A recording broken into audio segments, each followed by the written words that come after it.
They say revenge is a dish best served cold, and if that's the case, the Atlanta Falcons got their revenge back from a Week 17 loss last year versus these Commanders. And stop it now. All Commander fans coming at me on Twitter. I'm sure that a lot of the folks that follow us have been harassed by these Commander fans. All the Jaden Daniel conundrum. All Scary Terry wasn't there. I don't want to hear that shit. Listen, man, injuries happen in sports. It is what it is. You're the next team on the schedule. We needed to take care of business, and that's exactly what the Atlanta Falcons did. Wouldn't be crying if we were missing out any of our key plays, which we were with AJ Terrell. We'll touch on that situation as the show progresses. But overall, Falcons did a great job. But before we recap also the Commanders game on from Sunday, Bro Talk, what is going on? How you doing? How you feeling? What is going down in H-Town? You can tell how excited Berto is because he didn't even introduce us. This is reporting eligible, guys. If you didn't remember, You know it. yeah, Berto is super excited. Oh man, I'm good. It just felt good to see the performance that we saw. A lot of people like to point out, we gave up 27 points to a Mariota team, and as much as we dog Mariota, he played a pretty good game. You got to give credit where credit's due. The Commanders are a tough team to plan against. A lot of factors went into the 27 points, but overall, you wanted to win. You got to win. Stop complaining, right? There's always room for improvement, no matter the type of win or loss that you have. It's just a nice thing to see because I said it all week leading up into the game. How is this team going to respond? You'll know a lot about the team, how they respond and react.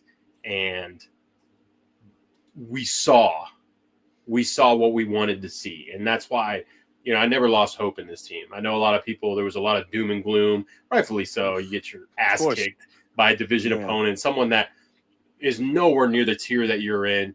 But it was kind of like a aha wake-up moment for the team. So I just like what I saw. Like what you saw, indeed. But before we go any further, man, let's shout out the folks in the chat who have been patiently waiting. We definitely do appreciate it. Nikki Pitts, what's going on? Hope all is well with you. Thank you for joining the stream. Knuckle MMA is in the house. He says, smash that like button on the way in. D. Lawton, what's going on? You served as therapy to this guy right here. He left a comment on the last week's video. So shout out to D. Lawton. And shout out to you, Bro Talk, because you really calmed him down, made him see things a little bit better. Silk Legacy, what is up, man? Hope all is well with you, man. Appreciate you tuning in this evening. T. Terry, what's going on? Lieutenant Dan is in the house, and we certainly appreciate you reposting the stream to get it out there into that Twitter sphere that we're trying to dominate, man. Our resident offensive coordinator, offensive lineman guru, run game coordinator, coordinator, the trench guru. Yeah, the trench guru. There it is. What is up, Bones? Glad that you can join us this evening. Our guy John Brooks is in the house. What is going on, brother? What is going on? But yes, man, the Commanders matchup, right? And of course, it was an emotional return for Dan Quinn. Obviously, Marcus Mariota, as you alluded to, returning to the Benz, a team that we all know, quit on a couple years ago. So, and Marcus Mariota was riding a very high 207-yard passing game performance, well over 115 passer rating against the Raiders, was just running all over the Raiders. Looked really good. And the Commanders, man, boy, did they jump on that, that sample size of a Marcus Mariota, and they felt like they can come into the Benz and take care of business, but they obviously did not. The Falcons had something else planned, both defensively and offensively. And offensively, we will start with, right? As we all know, Zach Robinson made the move from the booth onto the sideline, and the comments that were made, and I quote, man, I should have done this from the beginning of the year. Okay, buddy. Yeah, we all agree, but I'm glad you did it, Glad you did it, because in that, I feel like, man, did he see the field better? And it sounds crazy to say, because from a bird's eye view from above, you feel like you could get a whole sense in what defenses are throwing at you, what coverages are, the alignments and things of that nature, to help Michael Penix in his ear to see what he sees. But man, we saw the Falcons get back to basics, right? And we're a run first team. And I'm glad that we went back to that because it feels like on the two losses that we've had this year, first to Tampa Bay and then to Carolina, we kind of went out of our way and trying to be a cuter Falcons team instead of that rough and rugged Falcons team that we're known for. Passing, obviously, to start the game against Carolina and Tampa Bay led to losses. But in this game here, man, Bijan, Tyler did their thing, man. And this was a Commanders team that was, stingy against the run. By all accounts, we all felt and we all spoke about this, right? They had the personnel up front that can wreak havoc. These are gap penetrators that the Commanders have, and Javon Kinlaw and Deron Payne and company. Eddie Goldman was over there, and he was active in that game. But man, the Falcons did a great job planning away from the meat and potatoes of this defense. I think we learned from the mistake we did in week one when we tried to run it a little too much north and south on Tampa Bay and we ran into Kalaji Kansi and Vita Vea.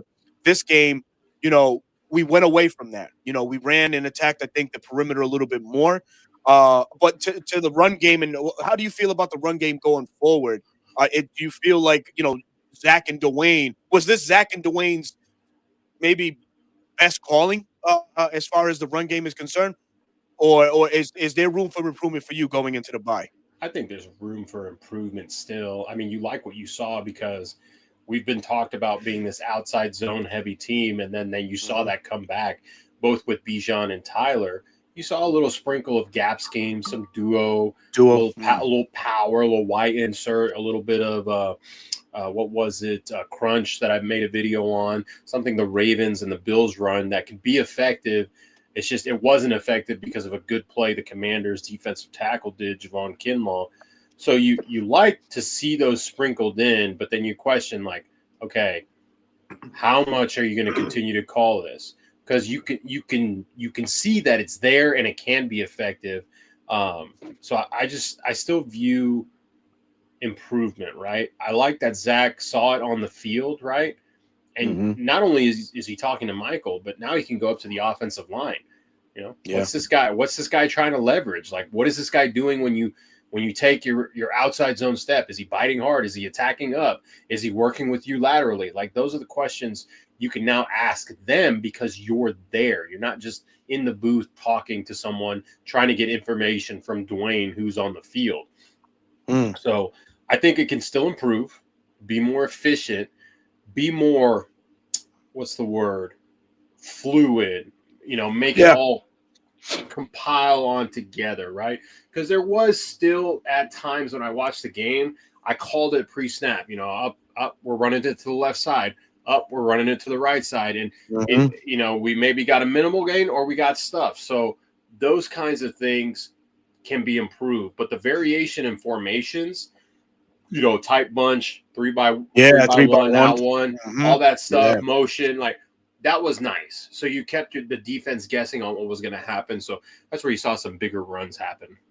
Yeah. Any thought to the pistol? Still a thing with that Atlanta? I don't think this is a staple of the offense that's going away anytime soon. But Zach he did run some creative things, as you mentioned, the 3x1 sets, which is it's actually complementary to the pistol, which is fine. But we saw some play action. Yeah, that was the exciting part for me. Like we saw him elevate a little bit more. Maybe he had his ears to the streets a little bit with a lot of folks saying, "Hey, run some goddamn play action," and he did. Some keepers, some bootleg, play action. Loved what I saw from Zach's play calling on Sunday overall. It was only 5 plays out of 67, right? We can still marry more. Guys, the pistol's not going away.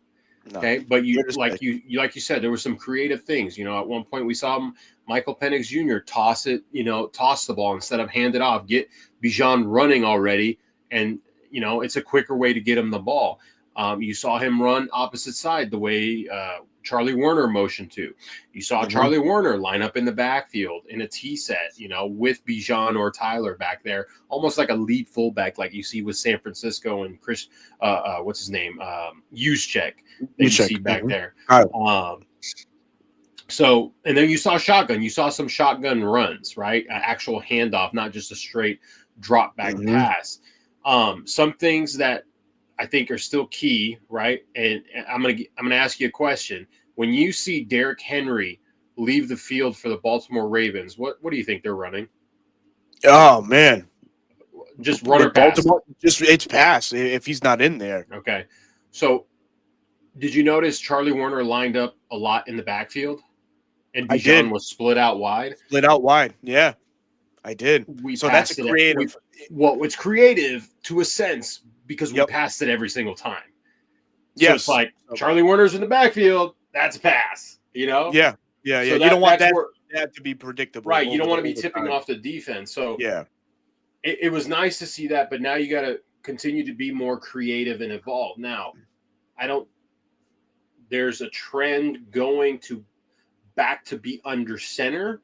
The Rams, the Niners, the Lions, and I can't remember the other team. I want to say the Jaguars. Yeah. Are Jaguars. The 4 highest under center right now.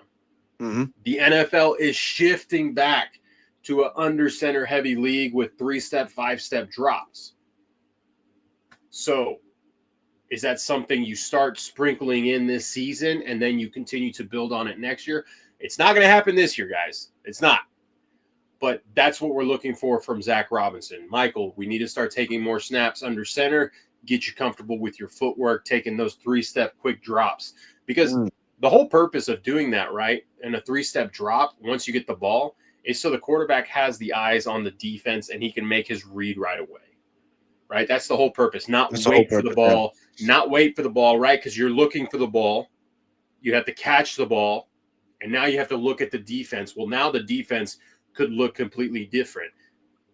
But on that note, that leads me to something else. Something we saw with Zach Robinson on the field was the first play and the majority of the game, the huddle was being broken out at 19 seconds versus 9 or 10.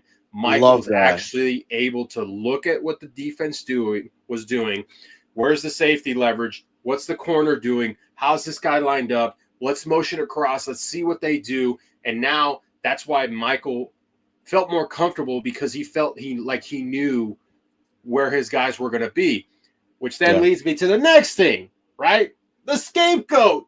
Oh, no. Oh, my God. I kill here. The season's over. You tell me, Berto. Oh, God. Guys, how did the wide receivers look from week 3 to week 4? Night and day, and it spoke volumes because look, Drake London looked like Drake London, right? In the first couple games, you could say that he wasn't where he was supposed to be in his spots, and it led to the miscommunication, with Michael Penix. But on this game here, man, it was on point. 8 targets, 8 receptions, 110 yards, and the 1 tutty. So I love that. Also, Bijan Robinson chipping in on that. But yeah, I'm glad you touched on that because we got to talk about these wide receivers. They look so much better. Everybody was running with intent, with a purpose. They didn't look like a Dejio. They weren't running like they were at a 50%, energy rate. They were running full sprint to all of on all of their routes. So I love to see that. Is this the TJ Yates effects already, coming into fruition? I guess you can say that to a degree, but it's great to see that these Falcons receivers, were playing their normal style of ball, what they were doing last year. So I loved what I saw from that. The only down part is we lost Darnell Mooney, right? And that's the only hiccup in that situation. But it's nothing to sound the alarm about. He's not going to miss any time. Not serious. The bye week will help him get ready for week 6. Yeah. Let me go right back into the chat right quick, man. We got some more folks in here. Mom's in the house. What's going on? DB Takeover says, what up, Dirty Bird Gang? Brung the birthday this week with a W for a present. Happy birthday, my guy. Hope it was wonderful for you. Nikki Pitts says, laugh out loud. We need those still not tripping shirts, Berto. I got you. Hopefully we're working on that behind the scenes. I'll let you in on that right quick. NFC South Roundtable. That's my saying. After last week's ass whooping, I said, listen, we're 1-2. I'm still not tripping. So it is what it is, man. Can we shout out Wilkinson? 0 pressures allowed this week. That boy gave Von Miller the work. That should let Von Miller know that he is washed. He played? Oh, yeah. Von Miller played? I mean, barely. I didn't know. Got worked by Elijah Wilkinson, boy. Yeah, that was awesome, man. That was great to see. Ball control offense. They need to lean into it. It's also good for the defense. Falcons defense is number one in the least amount of snaps, man. Great stat there by our resident guru offensive lineman, Jones Bones. Millie Mills, what's going on, my guy? We got our brothers here, man. One Time for the Fan is in the building, man. Make sure you guys tune in to One Time for the Fan. They do come on Wednesday nights, but at 8 o'clock. So please, if you support us, support them, and go hit that like, share, and subscribe button for One Time for the Fan, man. Yes, OTF Ray, we appreciate it. Eric Parker, my brother, what's going on, man? Hope all is well. Here we go. What's up with that NRL money, Berto? It's in the safe. It's in the safe, man. Oh, man, love to see it. Love to see it, man. Silk Legacy says, Berto says, Big Low and Uncle Steve kicked us out of the group. Oh, man, we need to start our own R&B group called Silky Smooth, bro. Hit my line, man. We'll make it happen, brother. We will make it happen. Hey, man, at one point, we were, Southern Silk. It was four of us. And hey, man, it was great times. It was great times, brother. Great times. You learn something new about your co-host every day. Thank you. Lisa Shepard is in the house. What's going on, Miss Lisa? The Roundtable shirts too. All of the shows are fine. We appreciate that so much, Nikki. Thank you. We're speaking Go ahead, brother. about the Roundtable. I didn't get a chance to tap in. Yeah. Tell me, those three, did they try and gang up on you again? Yes and no. No. So the one thing that they were, kind of harking at was Raheem Morris, right? They felt like if this team was going to be more consistent, it relies on the head coach, and they all feel like Raheem is not a consistent head coach per se. So that was their argument. Hold on. Yeah, sure. That's fair. Okay, most people want to say that because, yes, I agree we need more consistency. Mm-hmm. Is there consistency with Dave Canales? Zero. Oh. You can't really say there's consistency with Kellen Moore because he just started, but Kellen Moore is 0-4. Okay. About to go 0-5. And then you got Todd Bowles, who is lucky that the NFC South isn't a serious division. I'm just going to say it. Yeah, true point. Valid. Very valid. Very because valid, if you look at all four coaches, you're telling me you would rather have Todd Bowles? You think Todd Bowles could coach this roster better than Raheem? Get out. No, I don't think so, man. The talent here far superior than Tampa Bay's. Look, Raheem has his faults. He's not perfect. Do I get frustrated with him? Yes. Oh, fuck yeah. We all do. But I think he gets more criticism than he deserves. Okay. You build a culture. Sometimes you could coach your ass off and the players still not execute. It just happens, right? Mm-hmm. The message was clear, bounce back, or there won't be a next week Raheem or a week 6 Raheem, and they responded. Now you have 2 weeks to prepare for a juggernaut in the NFL. This is going to say a lot about Raheem. How focused will you have your team? Absolutely, man. Absolutely. Rounding out the chat, man, my guy Brendan is in the house all the way from here, Rhode Island. What's happening? Oh, man, Michael, what's going on, bro? Hope all is well with you, man. Carrie is in the house. One time for the fan rave. We appreciate you, Carrie. We definitely appreciate you. Millie Mill says they were like the Temptation, suits and shiny shoes with old-ass dance moves. Oh, God. Cooked, bro. Oh, man, that's crazy. Mad Note, what's going on, man? Fam, what the YouTube channel name I'm trying to tap in? So it's right below. We both run the show off of our respective platforms. For me, it's 95 North Falcons Talk Show. For Bro Talk is at Dirty Bird Central. Both channels got it. You can get it on YouTube, man. Oh, man. Jamal goes on to say, man, Kellen Moore is consistent at losing. I love it, man. Damn right. Damn right, man. Damn right. But to the game at hand, sure, we talked about a lot of things already. The wide receiver specifically, obviously the scapegoat being Ike Hilliard last week. But, some more things within this offense that was brought to light. Kyle Pitts scored a touchdown. Kyle Pitts scored a touchdown. The rejuvenated Kyle Pitts was shaking and baking, man. He only had 70 yards, but god damn it, did they take advantage of the mismatches on a washed Bobby Wagner who couldn't hold on to Kyle and Trey Amos too. The rookie corner there for Washington, good corner, but he had his trouble. He had his fits trying to guard Kyle Pitts, and it's a breath of fresh air. Like I did a show earlier today on Bleacher Report, and I talked about it. I felt like he's back on track. I think Kyle Pitts is really showing us what we've been missing. Short quarterback, is it's the tell all in it. He hasn't had consistent quarterback play, but you see what Penix is doing. He's making an effort to get Kyle the looks, give him the ball, and actually put him in the best possible situation to get yards after the catch or make a great grab. And we saw that this past Sunday. Dare I say, man, I think this team can become more dangerous if Kyle starts to become a little bit more of a focal point in the offense. He did score a TD down in the red zone, an area where he's not often targeted. But God damn it, if he starts becoming a red zone threat, could you imagine, just how defenses are going to play us when we're in that 15-10 5-yard mark? Do they load the boxes? Do they go quarters prevent? How do you stop? How do you stop it? One guy can make all. He can make all that happen. He can make that can make all the difference. But what do you think about Kyle Pitts' play just so far this season? 20 catches, 205 yards, and 1 TD. I think he's playing great. I think he's buying into his role. Knowing that he's not the number one guy, but he knows he'll have his opportunity. I think he's made leaps and bounds in his run blocking and his ability to chip and hit his route. That's how he's able to score. He blocked so well and sold it that his guy that was manned up on him, like bit and got his eyes on Bijan, which was why he was able to peel out into the flat and be so open. So I think he's done a really, really good job and buying into what his role is in the offense. I like the trajectory that he's on right now.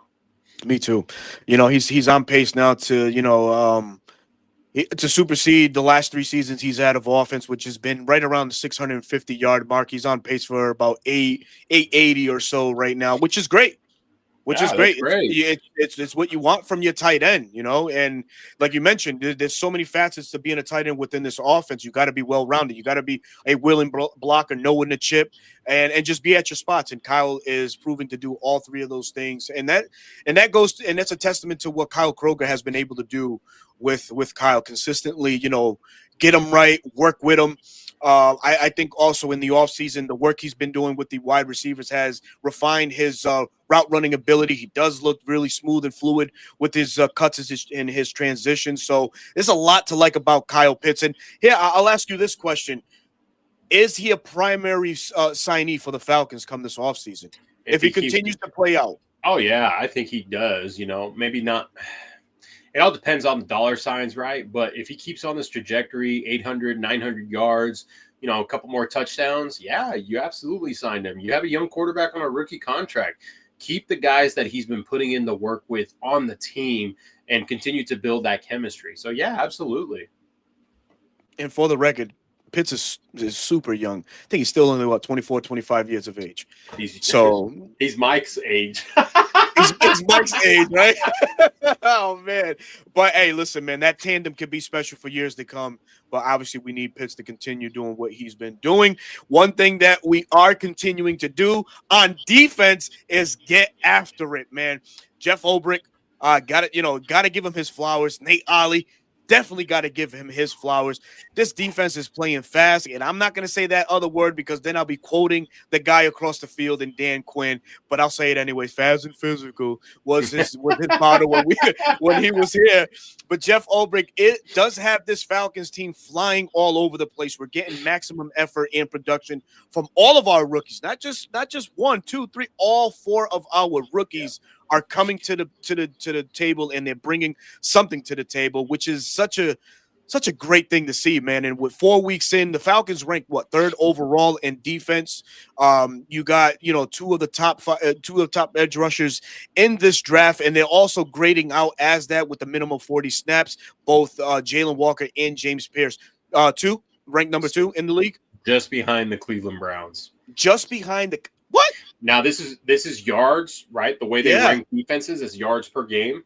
Yep. Now, it may be a little bit more than just behind them. Cleveland Browns are only giving up 222.5 yards per game. Your Atlanta Falcons are only giving up 244 yards per game. Now, that could be slightly skewed. I'm not trying to be a party pooper, because they are given such a short field to work with in a lot of our games these past couple times. That could be skewing it. But the next one is the Los Angeles Chargers with 270 yards. So there's almost a 30-yard difference per game. 30-yard, yeah. It makes sense. It does make a difference. But, we definitely got to put our smiley faces on, because, man, we're talking defense and in a positive way, right? Do you imagine sitting here 4 weeks into the season or a month into the season, and we're not talking this highly about our defense? Oh, man, Jalen Walker's not doing it. Oh, my God, James Pierce Jr. can't get it done. No, both of those guys are where they need to be. They're balling out, right? They're where they need to be, I feel, as far as their progressions in the big leagues, right? I'll give you another stat. In quarterback pressure percentages, this is percentages, Falcons rank 8th. We're getting to the quarterback we're pressuring quarterbacks 38% of the time, just over 38%. We're in the conversation, in the top 10 conversation with the Broncos, the Buccaneers, the Rams, the Lions, the Browns, the Seahawks. Hell, we're ahead of the Steelers and the Vikings. Imagine that. That's a big deal in itself. It is. And this is second year and rookies that are making it happen. And by the way, an old buddy of ours, Jeff Ulbrich, being back leading the helm now with the Falcons in his scheme.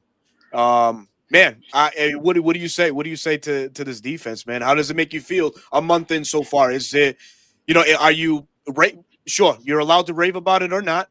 But obviously, where we are now, are you confident that we can keep this going in the right direction? Yeah, and I think a couple people in the chat have said it. We're going to get some guys back. We haven't had Braylon Trice to rotate in. No Troy Anderson, right? Well, there's a question mark. Like, where is he going to fit in? Those are guys that can contribute some nice reps.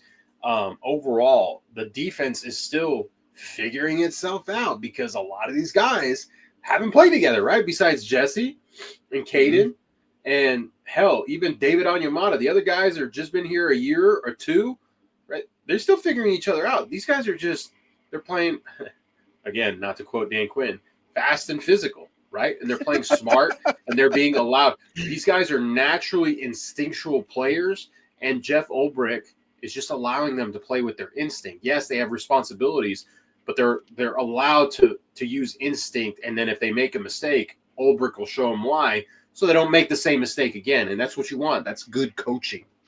Very good coaching, man. It's just I love seeing it. And one guy here, shout out my guy Brendan, man. Zach Harrison. I feel like he has finally arrived. We've been waiting for him. I felt like under Ryan Nielsen, maybe another year under him, we could have experienced the very best of Harrison, but we're getting it now under Ulbrich. Harrison, I believe, is the leader in sacks on this Falcons defensive line with 2.5, if I'm not mistaken. He had a sack on Sunday against Mariota. But yeah, man, just his versatility, man, and what he's able to bring. This is a kid that can play edge, and he can kick inside and play. And that's a vision that the Falcons already had for him from last year. It just under Jimmy Lake, it completely went out the window, right? All visions went out the window under Jimmy Pond. But and that sucks, right? Because it soured, some of our thoughts and expectations to guys like Rook and Brandon Dorlus, who, oh, by the way, are producing at a very high level right now. With Rook, I think he's leading the helm in interior pressures for defensive tackles with more than 19% or something like that. Maybe you can confirm that. And Brandon Dorlus, man, he, besides having him mic'd up, as one time for the fan is saying in the chat, brother, he is just a ball of energy, and he's on the spot. He could have had a sack. I hate the fact that he didn't get that goddamn sack, man, because I would have loved to see that celebration. Close. So close, man. So close. But Brandon Dorlus, man, and his ability is another welcome addition to this Falcons defensive line. And all Oregon Duck fans should be standing up right now. But yeah, you're right quick, man. Your thought on Rook and Brandon, that tandem, that duo in the middle of the Falcons I mean, defense. they're progressing nicely, right? Everyone lost their minds last year when they didn't play a lot, and maybe that was for a reason, right? Maybe they weren't ready, and now they are. And, we're reaping the benefit of a second-round guy who's still raw, who's still learning, right? We traded up for him. A lot of people scrutinized the move. I even scratched my head like, but you want to believe in the guys in the front office that they know what they're doing. And then Brandon, right? Everyone, Falcon fan base was super high on Brandon. Get him in the 4th round, dude. And seeing what they're developing, Zach Harrison, kicking in from, going from edge to inside, and still being effective. Like, This is fun, man. Like, our oldest guy is David Onyemata. The rest of the guys 3-2 rookie. All pups, man. All pups. And that's good signs because they're only going to get better. That's right. Well, I mean, we got to just cross our fingers. I mean, because obviously every team looks for the next new hot candidate, right? And Jeff Ulbrich is remaking himself as a DC, currently speaking, with Atlanta. We don't know what a full year and where we rank defensively, if that may attract other teams that may have coaching vacancies at the end of the year, may try to lure him in. And that's the only shit that you can't stand. All right. Because obviously when the hot trending topic goes, everything seems to go with it. And if there's one guy that we need to keep, man, it's got to be Nate Ollie. If something does happen, we got to find a way to keep him because he's been a welcome addition as a defensive line coach, man. If Jeff Ulbrich does, get an opportunity, good for him. But Nate Ollie getting promoted would probably be the best thing for this team because I think he would keep it all together, right? And his energy, learning from D'Amico Ryans and then Jeff Ulbrich, I think would prove well. But, we're not going to talk about that right now. We're just going to enjoy the fact that both of these guys are on our staff right now. Yeah. Oh, man, I got to shout this one out. Hell yeah, you knew it, bro. Yeah, it was. Oh, man, I January 25th, 2 years ago, I was like, listen, I am by here declaring Brandon Dorlus will be in Atlanta Falcons. Just love this footage, man. His tape was great. Oh, man. What else is on tab for these Atlanta Falcons? Obviously, with no game this week, we go into the bye. There's no such thing as moral victories in the NFL, but, confidence has to be at an all-time high. We mentioned we might be getting some returning players. Braylon Trice. Taquan Graham is another guy that, is going to be a welcome addition to this rotation and this defensive line. It'll be interesting, though, right? Taquan Graham does return. What does that do for David Onyemata? Do his snaps get reduced in a bit? Because I felt like Taquan, if not for the injury in training camp, I think he would have seen an uptick in his snaps. Dare I say, takes him away from David Onyemata, man. So we're waiting on him. So you got to think about it as well. Whose roster spot gets lost? It's not Zach. It's not Brandon. It's not Rook.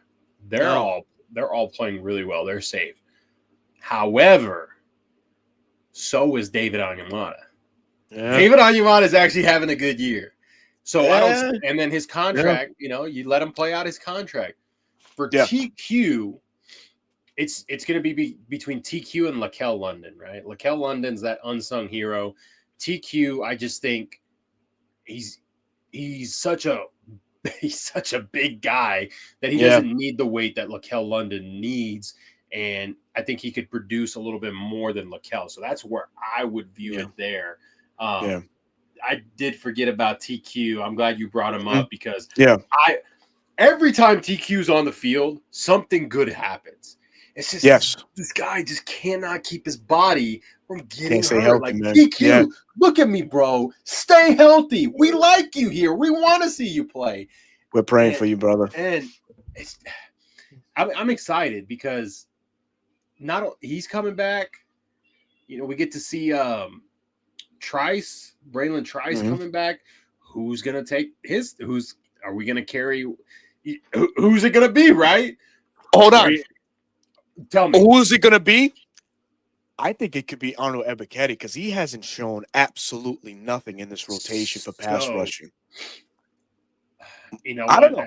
I think it could be Mm-hmm. because they do. Arnold and Jalen both play the strong side backer, Mm-hmm. and Mm-hmm. that's what Braylon would play. Mm-hmm. Oh, Exactly. dude, It's a Arnold, great bro. Bro, it's a great problem to have. When the hell have we ever spoke about a deep Falcons defensive line edge group ever, right? So it's a great problem to have, right? But it's a struggle for these coaches on who you nix in snaps and playing time and all this stuff because obviously you want everybody to play, right? But you can't realistically you can't. It's gonna be a tough gamble. Somebody's gonna get regulated to the practice squad, outright cut, traded. Who the hell knows? You But know, going back to Taquan, do you feel like Taquan is better served as that guy that can hold up in the run game better than LaCale London? Because I think that's the focus, right? I think that's what we need. Somebody in the run game to be a little bit stouter up front for us. I think LaCale ballooned up to 330, but I don't feel like it's reflecting all the way. Does he do good things? Yes, he does. Does he penetrate? Does he hold his own? Yes, but can Taquan do that a little bit better I than think LaCale at this point? I think TQ just has a faster first step, a lot faster hands than Okay. Lakel London, and I think that's why he Okay. beats him out. So he's able to penetrate a lot faster than maybe Mhm. Lakel London. You know, Okay. we Fair. don't know how it shakes up because if Lakel London does get let go, I wouldn't be surprised if they keep him on the practice squad 100%. in the event of something. You know, call him back up and Hmm. re-sign him. But yeah, that edge group, man. But okay, then we talk about the edge group. Hmm. What about Troy Anderson? I don't know how he fits into the plans at all. I don't Well, know he how he okay. fits at all, man. So here's the thing with Arnold and Troy. They're on their last year of their deals, Yes. right? Even if you don't re-sign them, you want Terry does this all the time, and we saw it last year with all the veteran players we had. They want to let them play out the contract because it's still cheap, right? It's still a Yes. cheap Yes. Cheap. contract and guys You're that can absolutely right. contribute. Hmm. So Troy could be regulated to be a special teams guy 100%. only, right? Divine Diablo has earned his spot. Elite He's in not pass going anywhere. coverage, one of the best run fitters, so fast, flies down the hill. Like this signing is by far one of the more underrated signings of the offseason throughout the entire NFL. Caden Absolutely. is Caden. He's not going anywhere. Do you cut JD? No, because he still No. has 3 years on his rookie deal. He's a special teams guy, right? So then it's like Josh Woods, right? I think that's where it's Josh That's where it Woods. gets dicey. So does Josh Yeah. Woods' upside on special teams Hmm. outweigh Troy's, special teams? Because even though D'Angelo Malone is listed as an inside backer, he's not There it going is. anywhere. He's Yep. not Yep. going anywhere because he's the personal protector on punt team, and he's a huge contributor on special teams. Also on his last deal. So again, another guy that they'll play out. So we'll see.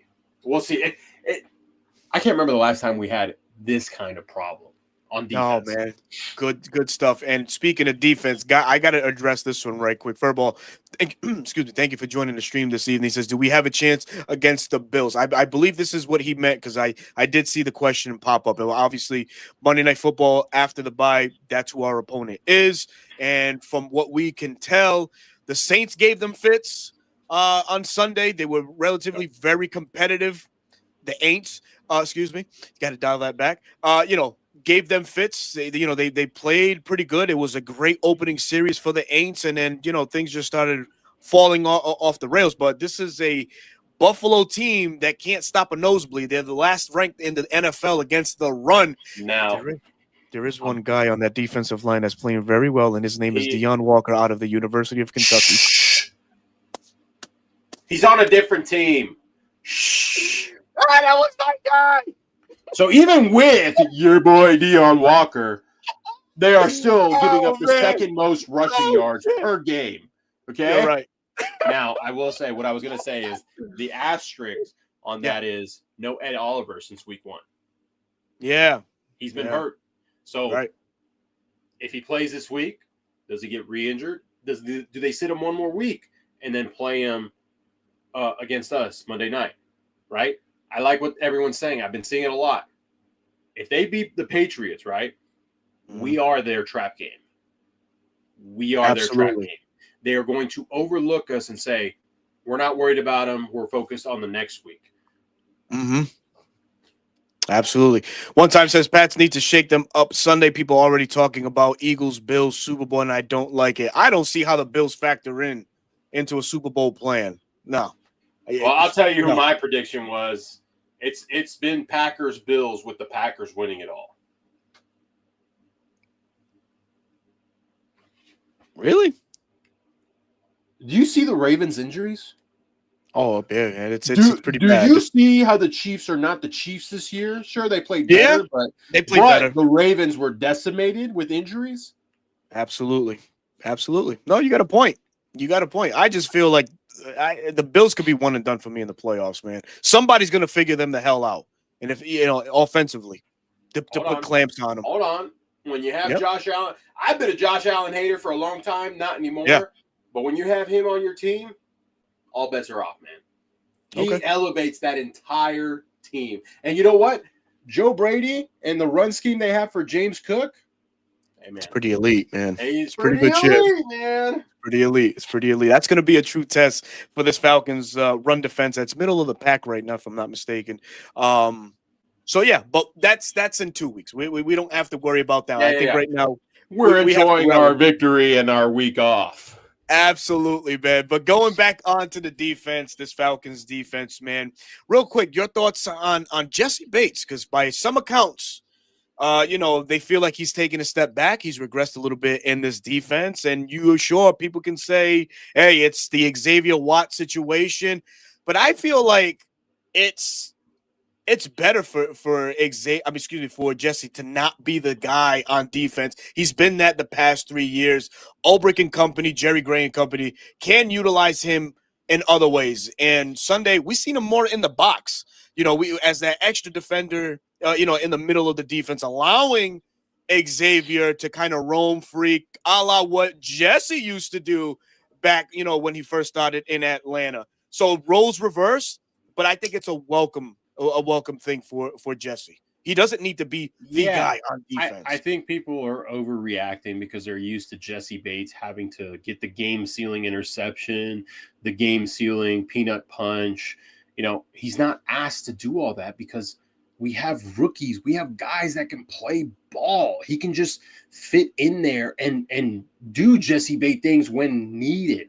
I mean, hell, Xavier Watts has 2 interceptions because Jesse's able to play lower and play that robber role where he can just kind of find work and try and anticipate a throw. And, I've seen him blitz the quarterback a couple times and blitz free and put a hit on the quarterback. Like, that's awesome to see where you're comfortable enough to leave a rookie in the back end and do that. Mm-hmm. What are you talking about, Jack Spade? Don't talk like what? What are you talking about? Put that in the chat, Jack. Put that in the what chat, are you bro. about? Oh, man. But yeah, no. Go ahead. Continue to cook, bro. It's a good problem to have, and it's not even a problem. It's the effect of having a great draft class, and Jesse doesn't feel like he has to put it all on him, right? The plays will come. We'll still get. Yeah, I think we've gotten a pick 6 every year he's been here. They'll still be here. I think he has 1 or 2. A pick or 2, maybe 3 this year. But I agree with this one here with Dahlia HC. Thank you for joining the stream this evening. She says, Jesse has helped. Yeah, sure. I mean, I think he's helped with the acceleration growth in Xavier Watts. So, he's kind of, taking him under his wing, and we're seeing, the best of Xavier Watts thus far. But still with Jesse, yeah, we're going to need him down the stretch. I think he'll still be a pivotal and vital point to the defense, in the big games. I think that's where Jesse will show up the most. Right now, he's just taking a quick step back because the rookies got it right now. But if he sees a dip, I think that, like the Batman sign, he'll show up where the help is needed, bro. Yeah. He'll show up for sure, man. Oh, man, I'm loving it. Hold on, just going right quick. Hot take here from my guy Bones. Hot take. having Charlie Warner on the field is better for the offense than Ray more 12 personnel. Give me more 12, give me more 13. Some old school, hard nosed football. Commanders, Cardinals, they all do it, right? And Charlie, not the best pass catcher, but he can get you 2 or 3 catches a game where you need it in the clutch. Yeah, some 12, some 13, a little bit more, man, a little bit more 21, maybe some 22. Imagine us going back to 22 like the Arthur Smith days. Tyler and Bijan with Charlie and Kyle on the field and Drake split out wide. Come on, baby. Come on, man. This guy's intense. You gotta love it, man. This is beautiful, Ray. Such right is what's going on, man. Appreciate the comment. Appreciate joining the stream. I think this is the first time we've seen you on, so we welcome you to Reporting Eligible. It says if DeMarco would have started, Jesse would have played the traditional free safety role. X is a traditional free safety, so Jesse moved over to strong safety role. Great point. Yep. Absolutely great. We love that. Thank you so much, man. He all goes on to say, not a hot take at all. That shit is just intuitive. I love it, man. I love it, bro. Ace Pro, need kickoff coverage to lock in. Thank you for bringing that up because that's something that this Falcons team going into the bye has to right, man. They have to fix it. You know, all year this special teams has been abysmal. I'm surprised that the first scapegoat wasn't Maurice Williams instead of Ike Hilliard. Maurice Williams has done good. It's the new kickoff rule. Hold on. Well, yeah, I get it. I'll give you that. New kickoff rule. We're not the only team struggling with it. I know we just everybody we just pigeonhole into like only the Falcons. Like, damn, special teams coach. Everybody, take a deep breath. It'll get better as the season progresses. And if it doesn't, then yeah, sure. Hey, Maurice, thank you for your time. We're gonna go a different direction. Jesus. King Richie, what's going on, man? Another up-and-coming podcast in the Falcon space, man. Make sure, man, King Richie, man, drop your link to your channel, man. Hopefully the folks can gravitate to you and give you some subscriptions as well, man. Talented young brother knows this thing too about the Falcons. As truth be told, they rotating them in and out of the box. If you notice X and Bates, which is true. Yep, there's certain situations that you see that. Notice Billy in the box, too. Yeah, absolutely. They know Falcons know what they're doing, man. You know, with their 3 safety look, they know how to rotate these guys really well, man. Uncle Lou, what is going on? Rise up, my brothers. I'm happy for you, Unc. I know you was jumping out of your chair when nephew scored that TD there, man. Here's King Richie's podcast there, Dirty Falcon podcast. For those that are in the chat, if you kindly can go and support King Richie and his up-and-coming YouTube platform. Oh, man. Gotta love it, man. Gotta love it, man. So we got about another 12 minutes left on the show, man. We covered so many things. Obviously, we're not going to get too deep into the Bills situation. We'll leave that for next week's show. But something different. Your MVP for the first month of this Falcon season. I'll start with you.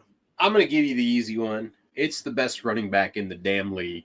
It's Bijan Robinson, because without him, this offense really would have been abysmal the first 3 weeks. The offense came to life in week 4. Everyone contributed. Tyler, Kyle, Drake, a little bit of Darnell, you know, the whole thing, right? Casey got a catch or two. Ray got a catch or two. Like, everybody contributed. But truth be told, Bijan leads the league in all-purpose scrimmage yards. Top 5 in rushing yards, and hell, has more receiving yards than a lot of wide receiver ones on teams. So it's Bijan Robinson, the easy choice right now. I love it. We got some folks saying, you know, James Pierce Jr., Wilkerson, the true MVP. Listen, I don't know about MVP, but he's played really well. A lot better than a lot of people have thought.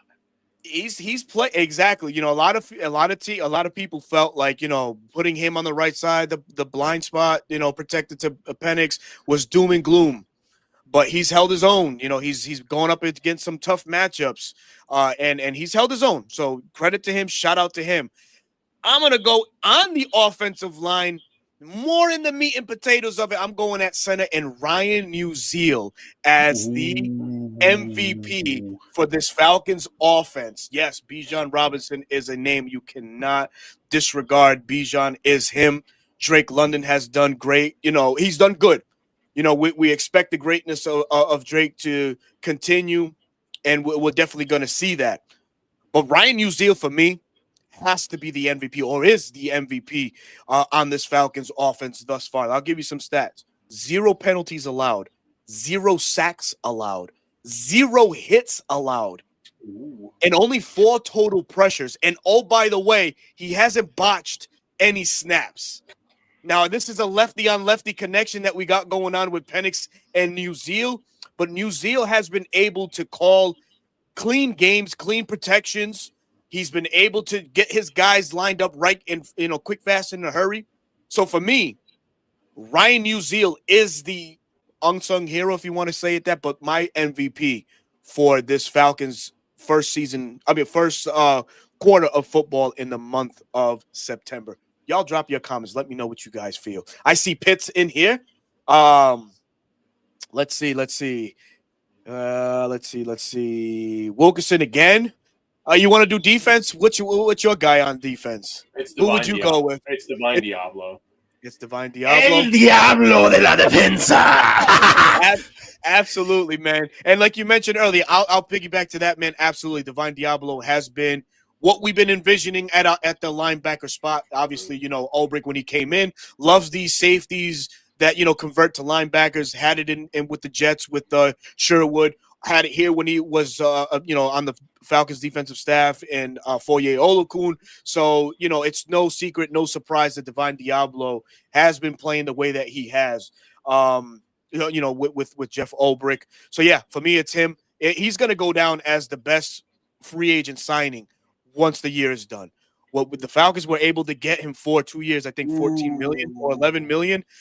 Man, for a contract that we're not stuck with, that inflated one with Jermaine Sherwood with the Jets, brother, we're getting the same production with Divine Diablo. What's that? What's the kids do nowadays? What's this? Am I doing it? Am I doing it right? The world's smallest violin? No. It's like they do this when you're spitting facts or something. I don't know. I'm showing my age right now. I'm just saying. I mean, I got young kids, but they're downstairs, and yeah, I'll keep them down there. I like this question here. Sure. I'll ask it to you first, and I'll give my thoughts. When Storm Norton comes back, do you start him right away? No, absolutely not. Why is that, Berto? Man, I don't want to mess up the continuity of the offensive line in the way it's been playing.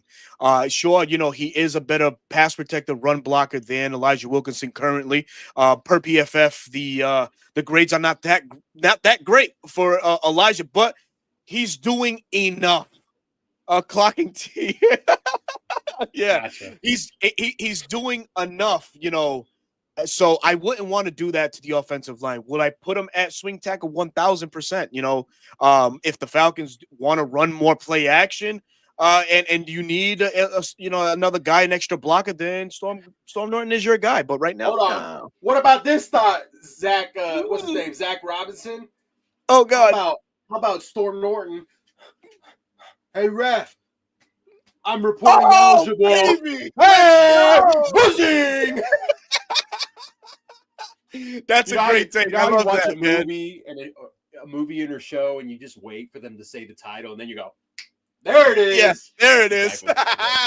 Yes. Oh, who's in the house? My guy, Chris Tipmore, or I don't know. This kid goes by so many names. So you see A1's Forever Sports, but this guy's also known as Chris Tipmore, Fox News Tipmore. Maybe I just brought that one up, but the young brother's going places, and I'm so happy for his work, man. Chris Tipmore, duo with Antoine Smitty Smith over on Smitty's Sports Machine. Make sure you guys go check them out. But Chris Tipmore, man, glad you could be on here, man. He says Eli been doing well, meaning Elijah Wilkinson, and I guess he agrees with the take that was just given.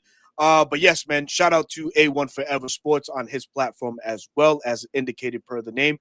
Go to YouTube. Hit that subscribe button for my guy there. But yeah, bro, talk. Anything else you want to add on before we part? Unfortunately, I'm assuming everyone saw the Alabama screen to Caden Proctor. That's why we got this comment here. Shit. Anybody remember? I don't know what year it was. Matt Ryan looks left, right. Who'd he throw to? Ty Samambrilo. What was his name? Sambrilo. Oh my God, that was against the Tampa Bay Buccaneers. baby. Yeah, baby. Absolutely. I remember that. I could see that happening. Yeah.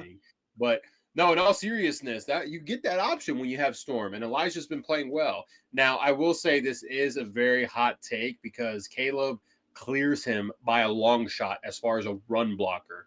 Maybe they're about the same as a pass blocker, but Caleb McGarry is an elite run blocker as the the right tackle. So I do say that is a little bit of a hot take. Let me further the question on that. When he's ripe and ready to come back, that being Caleb McGarry, does he take a step back? Are we going to see the same Caleb McGarry over old? Knee ailments do take at least a year or two to rebound from, and he did sign a contract extension with the Falcons prior to the season starting in training camp. So is this a thing where if the production doesn't meet what the contract was given, they cut Caleb McGarry? Oh yeah, no. I think the contract was set up to where they can, break free if needed. I don't think Caleb will see that much of a regression. As Caleb is Caleb. If anyone follows him on Instagram, he posts a lot of political stuff. A lot of political stuff. But Caleb, from what I've seen, he's a dog when it comes to his craft and his work. And what? And yes, my thing is with our first pick in the second round, I could totally see us go for an offensive tackle and have him in the wings, right? You have Jack Nelson that you drafted last year, but draft a higher quality draft prospect that you can have sitting there that can, play behind Elijah, play behind Storm, because Storm got an extension. What was it, 1-2 years? I think it was 1 year. 1 year. 1 year. So you get the younger guys in there behind Caleb, so where you don't have to throw them into the fire right away. And then, if Caleb does regress, well, then, hey, guess what, young buck? You get an opportunity to show us what you're made of. So I do think we go offense the first couple picks next season. Just so y'all know. That's my thought right now. Yeah, no, I mean it's come what year are we in? 2025. So we started this process in 2019, rebuilding the offensive line. We slowly started to do that, right? So in 2019, we took Chris Lindstrom, we traded back for McGarry. In 21, we went and we drafted Drew Dahlman, and then we drafted Matthew Bergeron in 22 or 23, one of those 2 years. So I mean, sure, the offensive line has been in good hands, but some of our bookends are getting long in the tooth, right? Jake Matthews is not going to play forever. Sure, he has the genes from dad, but and who knows? This year he's doing good. We don't know what next year is going to bring, but we got to start preparing, for these guys' departures. I think Caleb is going into his 30s as well. But, it may be time to start reinvesting in the offensive line. Hey, man, 30's not that old, okay? 30s are the new 20s for y'all young bucks that already don't know, okay? I mean, I don't know what you would say to a damn near 40-year-old. I mean, what 40s is the new 30s? Exactly, man. You're just hitting your stride, man. You're just hitting your stride. Oh, no. Listen, I am still at peak athleticism. I mean, I was down in training camp, and nobody wanted to line up because they knew I was going to clamp. I can jam. Don't let the frame fool you. You're saying you're Clark Phillips of the content creators. God damn it! That's a dig if it ain't one, because I'm short. So no, it's not a dig. It's actual truth. I am Clark Phillips of content creators. As Woody from Toy Story would say, if the boot fits. Oh man, yes. We'll talk one last thing as we're getting ready to wrap up. Yes, sir. Boys, are we moving Mooney or Ray Ray? No, we're not moving them. We're not moving them. But don't be surprised if we go wide receiver a couple times next year in the draft. That kid out of USC, that's speedy slot receiver. I think number one in everything thus far. I think he's working his way into the first round, so it's kind of a dream at this point. But man, someone like that. Yeah. You don't know. You never know. We could resign Mooney. We could sign a guy that's hitting the streets from another team. I don't know, but I do think we go draft receiver and offensive lineman this coming draft. We are going to have some money next year. So, I mean, probably bringing in a veteran receiver of some sort or somewhere, somebody that's good enough, right? Good or better than what Mooney and Ray have done. Can we find that next year? That's something to ponder also. Got to look at the market. I don't know. We'll see. That's later down the road. We're focused on this bye week, getting healthy, getting ready for Monday Night Football. Absolutely, man. Bills. Yeah, man. The man's what's up, man. Appreciate you, man. We're glad you could join a little bit later, but yeah, man, we appreciate you catching this on the playback. Definitely do. But man, Bro Talk, an hour in, time for the exit.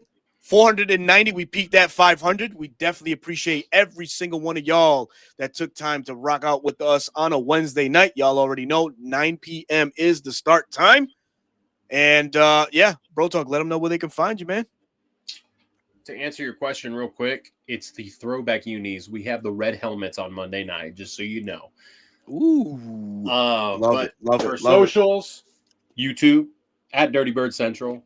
Long form content, guys. I'm sorry. It's been really hard. Life's been busy. Haven't had that time. But if you like YouTube shorts, I have been uploading those daily, Falcon related and sometimes not Falcon related, because I like to stay up to speed with what's going on in the NFL and what other teams are doing offensively and defensively.